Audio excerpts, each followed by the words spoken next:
by 34 cars. But right now, the position he's in, he actually has a small advantage because everybody else is opening the air up in front of him, and he... Oh, here we go. Trouble, contact, and a huge crash. Oh. Up in turn number 2. Oh, multiple cars involved. Oh, my. It looks like Dan Weldon may be involved in it. And Eddie, you and I spoke about this morning on the drive-in. Just this amount of cars, the speed, just the chance for what they call the big one. And what happens in conditions like that, even if you're 300 yards behind that, you cannot stop these cars. The only option you have is to try to avoid it, and it was impossible to avoid anything there. And you saw willpower. His car involved as well.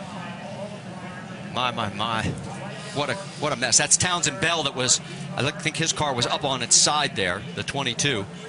15 there of Jay Howard. An additional entry, excuse me, is that the 19 or 15? I can't see with the sun shining there. If some of the car is broken, they're showing that as Alex Lloyd, the 19.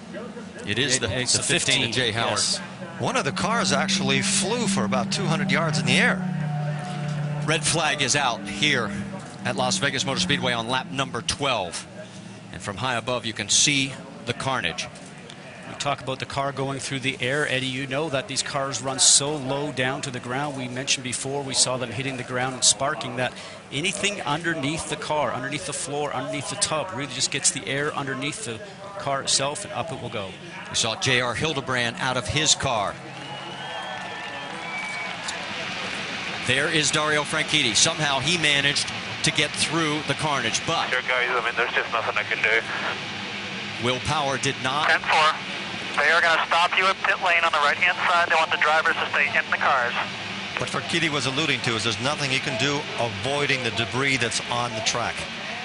Well, there is debris everywhere. You can see just how many cars are literally torn apart. Absolutely.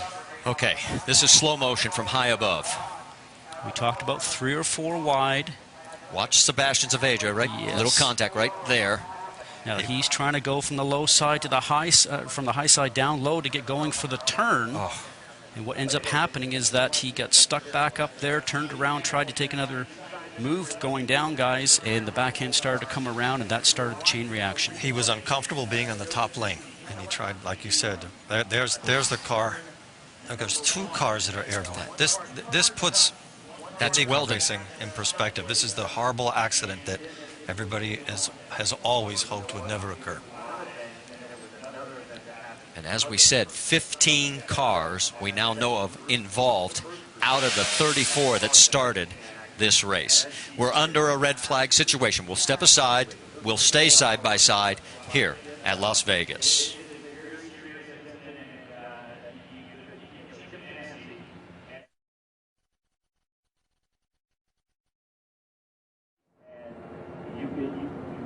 And all the action starts up front, Marty. As you know, we just mentioned it's very difficult to try and avoid it.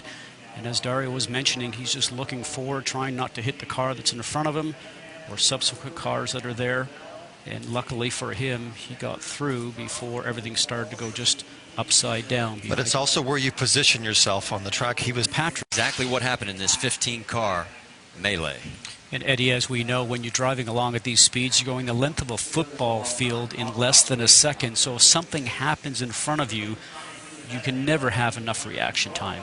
It's impossible. You have no time to do anything. What happens maybe is just a small miscommunication between 2 drivers. Somebody spins and you have... Eddie, as you know, we talked about it a moment ago, it's just reactionary time, and you hope that there's a clear path for you to go through. Now, as we see the car starting to touch and go airborne, as a driver, you're looking for a clean hole, but sometimes when you get to that clean hole, it is then filled with other cars or debris. But for